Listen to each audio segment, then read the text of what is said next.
Hey, good morning. It is Monday morning. We are recording the Monday Morning Quarterback podcast here at REVO. I've got with me Pastor Nathan and Pastor Matthew. That's your name, right? Pastor Matthew. We're ready. Let's do it. And I've got a couple Christmas questions just to kick it off that I was just wanting to know you guys' take on it. Maybe it's pretty typical or maybe not, but what do you guys think about watching Christmas movies? Do you guys watch them this time of year? Yeah, I've watched a lot already. Yeah. Already? Okay. Here's the question. What's your favorite Christmas movie, and why is it not Elf? I actually saw a bracket online the other day where it was like March Madness, where all the Christmas movies, all like weird ones and most Were there a popular lot, ones. Or did they just do like 24 or something? Or No, did it they was, do it was probably like 12 on each side. Okay, so kind of. And so it was like a real bracket. Yeah. And believe it or not, Home Alone won the championship. And like, I'm not surprised. Like, I love Home Alone. Great. That's like key Christmas movie. Other than Die Hard, then it's got to be Home Alone. Was Die Hard on the bracket though? No, it wasn't. Oh, okay. we actually watched Home Alone 1 last night. Yeah, it's a great movie. I mean, you got to go for it. I heard you really enjoed it. That's what you were sharing with me this morning. Is that you really enjoyed Home Alone? Man, I pulled the typical dad thing. I fell asleep about three-fourths of the way through the best part of the movie. When all the action's happening, I dozed off and woke up like when. We'll cut you some slack. It was a Sunday. Sundays are the early morning, the one day a week that we work, and so it's really tiring when we get to Sunday afternoon. I like Elf. It's just overplayed. That's the one reason why I'm not a big Elf fan. What is your favorite? Probably How the Grinch Stole Christmas, the Jim Carrey version. It's something I grew up on. Well, I don't know if I grew up on it. I was a kid when it was released, but it's become something we watch every year. We quote it all the time. It's a great movie. He's hilarious. Yeah. That's a good perfect choice. actor. Good choice. Are there Christmas traditions that just kind of get on your nerves this time of year? Everybody's really into it, but you're just like really annoyed by it, and you would never do it. Nathan's making a face. Let's start with Matthew though. Can we talk about eggnog just to gross. Get under, since Steven's hosting today? Can we just talk about how nasty? Man, I just got some good eggnog yesterday. I sent them a picture. Yeah, I sent y'all a picture. That one doesn't apply to question 2 because it's not a Christmas tradition. Most everybody hates it, and so we can't even. Like Steven's the only one that likes it, so it's not even a Christmas tradition. Oh man, comment if you love eggnog. Yeah, like, put it in the comments. Yes, drop it in the chat so we can see it, because I don't believe it. Eggnog's one, but I think one of the overrated ones are the horrible Christmas lights that people will put and decorations all over the outside of their home. Like, I'm a tasteful wreath in the window, candle in the windowsill, maybe some Christmas lights, white Christmas lights here or there.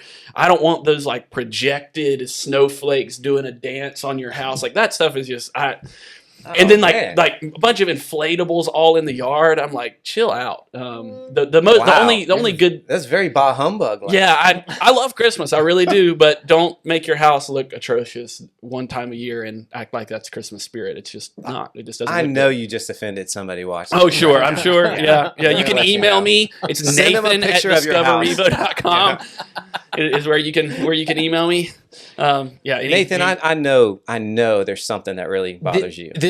I know this is gonna offend some people, and I debated on whether or not I should say it. I was just gonna be quiet. But you really don't like to make Christmas cookies? Listen, if your family wears matching pajamas, here we go. Yes, I can get. I've already seen these photos. So this is church people. He's going after you. The kids, big smile on their face. Look at the man in every one of those pictures. Yeah, I mean, is he happy or no? How much do you absolutely have to be sold out and dedicated to your family to wear matching pajamas and take a picture with your family? Like, I'm just saying, look at the face of the dudes. None of them are happy. Or they're really good at faking it. Every one of their faces is, my wife forced me to do this, and I hate every minute of it. The best is when there's teenage boys.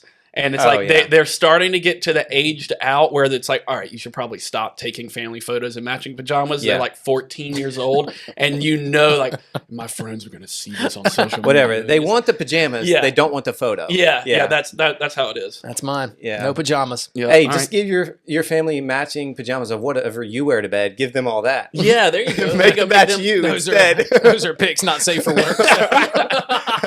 That would be everybody's worst Christmas tradition. Yeah. That would not be a Christmas card put on any refrigerator. I was thinking about something. during worship yesterday, I was wondering about like singing. Do you guys like sing loud when the worship time is? I hope so. Oh yeah. Like I'm on the front row, Yeah, I so love it. only the wall hears me. But I was thinking about this. Here's a would you rather question about singing. Would you rather sing a solo on stage with the mic like this, like have a whole verse or lead an entire song solo on a Christmas Eve service, or have to go Christmas caroling for an hour in your neighborhood? What's worse? That's easy for By me. myself, or am I with a group caroling? Caroling, I mean, maybe with like 5 people. Okay, so not like a big group, but Yeah. not completely solo. I'm going to Split go between- caroling. My biggest fear on a Sunday morning is that I have my headset on and the sound booth accidentally turns my microphone on during the singing and I'm belting it out and I can't sing. And like people start looking around, it's like, what is that? Whose voice is? And it dawns on them that it's me. Yeah, it's like, well, And the so, only like- other person with a mic. Yeah, no, I can't. Not no solos, no singing on church where my voice is highlighted. That I'm gonna carol. definitely happened. We to can me make on that a happen. Sunday. Yes. 1,000%, where I can see it on the worship team's faces. That now it's not coming through the house speakers, but it's in their earpieces. And Grace is just smiling at me like, "You love Jesus, but you can't sing." It's like, so I agree. I would probably choose the caroling too. Christmas caroling. Yep. Yeah. Yep. I would probably choose that too. All right. Well, hopefully we'll see you out Yeah. Christmas caroling this week. Just a few things behind the scenes there, but I was thinking about the passages we're speaking on joy this week, which was an interesting one. We all want joy. That's something we really desire. Harder to maybe actually really feel that and experience it. So tell me a little bit more about what passages did you guys choose, and was there like one takeaway, one main idea that you're hoping people walked away with yesterday? Matthew, I'll go with you first. Yeah, well, we know what my passage is, so I can get that out of the way fast as we every week at North, Romans 5, for the past 2 weeks, and it'll be that way on the 22nd as well. Talks about joy 3 times. It uses the word rejoice in the first couple verses, and then again in verse 11. And so, if we're having one main takeaway from that, it'd probably be the third part from verse 11 specifically, where it says, more than that, is how it starts. We rejoice in God. And what he's talking about more than that is he's just explained that we are reconciled to God by Jesus's death. And so he's basically just explained salvation and the gospel. And then he says more than that. And it's like, well, what could be more than that? I mean, it doesn't get any better than that. And Paul says, well, actually, what's more than that is the God who's behind the salvation, that he's the giver of the gift. And so for me, the one like big takeaway was the point that we had was that God has designed us to rejoice in him. And so therefore that changes the way that our relationship with God is, that he's created that relationship to be something that we enjoy and that we delight in, that we just love, that it's something that we rejoice in. And so we rejoice in God, and that changes the whole Christian life that we live when we realize that. And so if I boiled it down to one sentence to leave with, it'd be God designed you to rejoice in him. So that was a big point for me. I like that. Yeah, if we function as we're designed, everything's going to go better. Yep. Nathan, share with us, what was your passage and what was a key takeaway that you're really hoping people walked away with? Yep. I don't know why joy seems to be a word that we only talk about during Christmas, but joy is a word that is all throughout the scriptures. James, the half-brother of Jesus, James 1:2 said, count it all joy, my brothers, when you face trials of many kinds. Paul said it in 1 Thessalonians 4, always be joyful. Those aren't traditional passages at Christmas. Romans 5 is the same way. And so I believe that when we talk about words like always be joyful and rejoice, count it all a joy, for me, joy is not a feeling. It's not an emotion. Joy is a choice that we make. Joy is what we focus on, because if you're going to always do it, it's going to have to be a constant choice. And so went back to Matthew 1 and 2, Luke 1 and 2, and talked about how each one of the Christmas characters chose joy. Their story started with the opposite of joy, but by the end of their narrative in that story, all of them had joy. All of them were rejoicing. The only way you can describe that is it's not a feeling. It's not something that you're trying to encounter based on your outside circumstances. It's a choice. Joy is a choice. And so you and I, just like every character in the Christmas story, can choose joy regardless of what happens around us. I like that. There's a lot of things that you would get to at the end of a sermon, like key takeaway, But there's a lot of work that goes into just getting there and arriving at, the passages that are chosen, what things you're going to leave out versus include in this. Just the sermon prep time is one of my absolute favorite times of the week.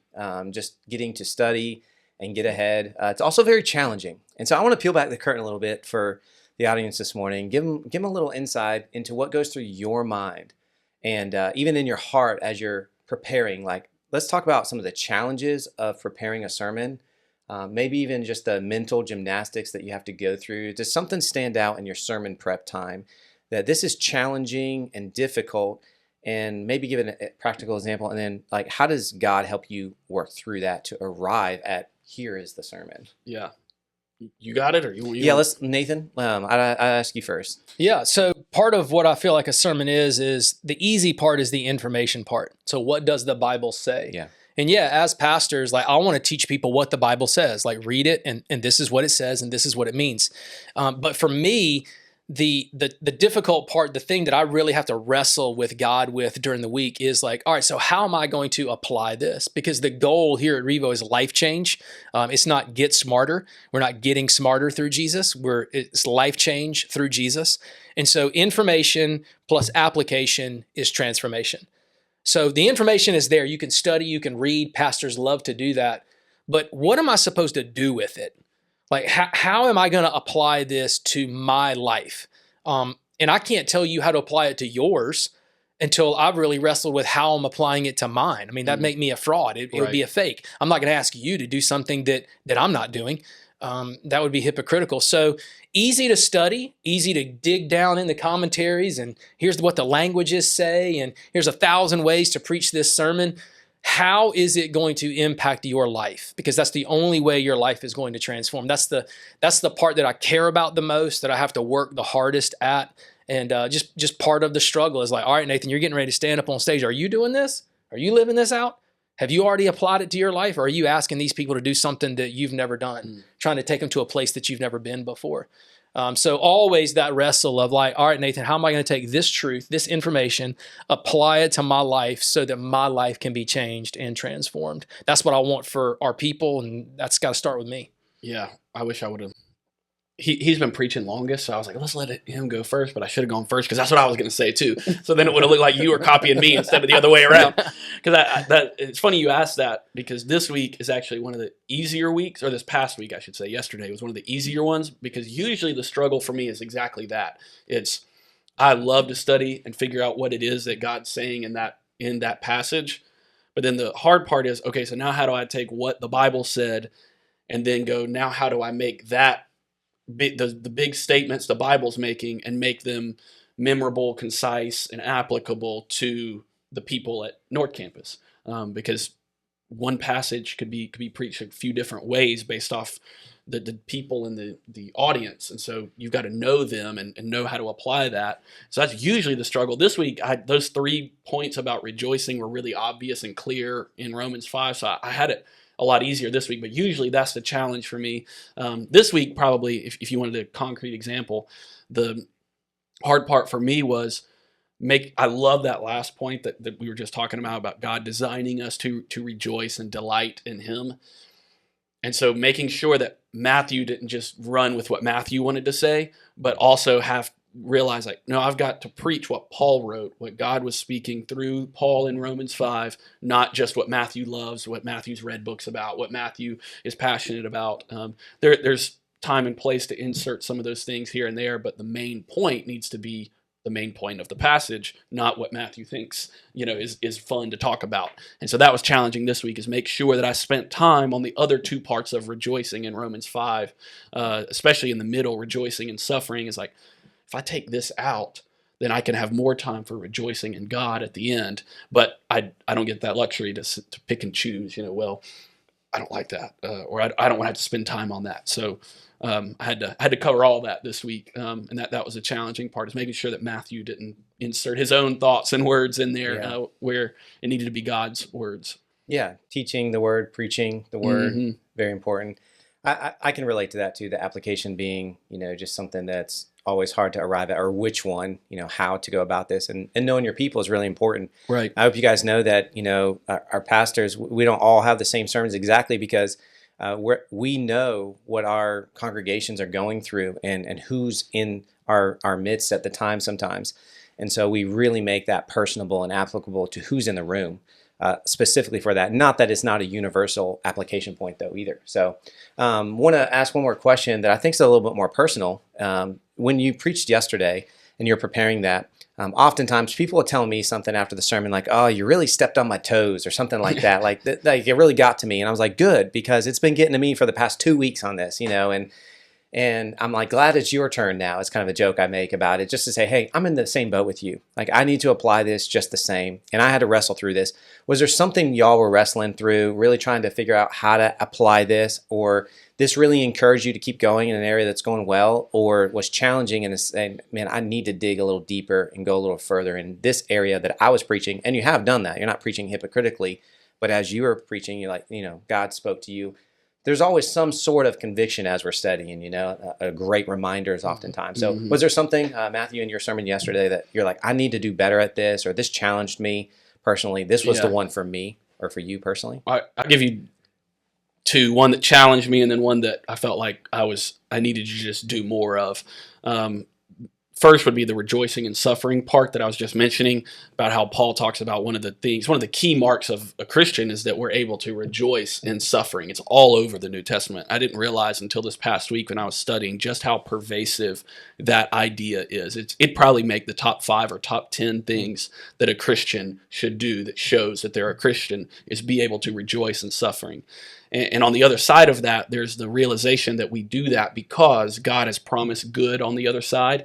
And even more so than that, God has promised himself in it and in the midst of it and on the other side of it, that and we all know this to be true, we've seen this to be true, there's an experience and an intimacy with God that's developed during hard times that you can't have without the hard time. You can have an experience intimacy with God in other ways, but like somebody that's suffered, that's been through stuff, you just have a relationship with God that is not possible in other ways. And so it was really challenging for me this week to think, am I avoiding suffering and therefore avoiding a deeper, more intimate, more personal relationship with God and a greater experience? Because if the great point of the sermon was God has designed us to rejoice in him and that type of joy is greater than anything else, then, should I be okay? Not want or seek or go after suffering, but should I be more okay with suffering because I'm really excited for how I'm going to get to see and know God in it? And so that was really challenging for me to think through that this past week as I was thinking about rejoicing and suffering. And then the encouraging part, the thing that I felt like was kind of a push to keep going and keep thinking about this and keep working at this, was the third part about delighting in God, and how if God has designed us and our relationship with God to rejoice in him, then that means all the things that God has commanded and instructed us to do in his word to form that relationship is something that will be for our joy, because that's the design of the relationship, is ultimately that we would have joy in God. And so that means like Bible reading, church attendance, prayer, these things that we often think of as commands and things we have to do should instead switch to things that we get to do and that we get to experience this great joy in. And so it made me think about, and I'm already starting to plan out what I'm going to be doing in 2025 and reading through the Bible and stuff for my different spiritual disciplines in 2025, to make sure that I'm not just doing it to do it, but that I'm doing it because I'm wanting to delight and rejoice in God. So that was a big encouraging thing. I'm almost like ready. I'm ready for 2025, so I can kind of enact this plan that I've started to think through and planning out about how I'm going to do that more efficiently and more effectively, Lord willing, in the new year. Yeah. Nathan, let me throw it to you. Well, what about you? Yeah, I think the thing that challenged me the most was Mary's story. In a matter of a few verses, Mary, when the angel appeared to Mary in Luke chapter 1, she was absolutely terrified. Not only does the Bible say she was greatly distressed, but the second thing the angel said to her is, don't be afraid. Like, this angel is looking at Mary and is thinking, this girl is freaking out right now. Like, I can tell by the look on her face. Like, maybe she's trembling. Maybe all of the color went out of her face. I don't know what it is, but the angel's like, girl, chill. Like, calm down. Don't be so afraid. And Mary went from visibly shaken, afraid, anxious, overwhelmed, distressed, greatly distressed, to, in verse 38, she is looking at the angel and saying, all right, Lord, whatever you want. Now, I experience both of those things. Oftentimes when God speaks to me, or I have fear, I have anxiety, I have distress, I'm overwhelmed by it. But eventually I get to the point where I'm like, all right, Lord, you're good. For me, the challenging part was the speed in which Mary went from completely distressed to completely surrendered. I believe a sign of spiritual maturity is the speed in which your obedience is enacted. And so I'm just convicted that there is too long of a time between when I am fearful and scared and distressed and overwhelmed and my point of surrender to Jesus. Yeah. And so like Mary, I have to compress that and compact it. It's totally fine to be overwhelmed, scared, afraid. Immediately take that to God and immediately surrender it over to him, and you'll get to experience that joy. I gotta cut that timeline down. It's just too long in between those two things. And I think that's a sign of spiritual immaturity in my life. And I want to be more like Mary, just challenged by that. 10 verses, her demeanor changed from completely overwhelmed to completely calm and surrendered, experiencing the joy of Jesus. I want that. I got to have it. Yeah. It's really good, guys. Thanks for sharing just more personal side of things and sermon prep and application and what's going on in your own lives with this. As we preach each Sunday, there's a lot that goes through our minds, and our biggest heart is for you and for what God would have for you. So we pour a lot into this, and we really want to see people move forward and grow deep and apply the sermons to their life. But next Sunday, we are speaking on love, and that'll be the final wrap-up of the Advent series, and then we'll go into Tuesday evening will be our Christmas Eve services. Yep. So we look forward to that. We'll see you at church on Sunday, and join us back here next Monday for our Monday morning quarterback episode on love.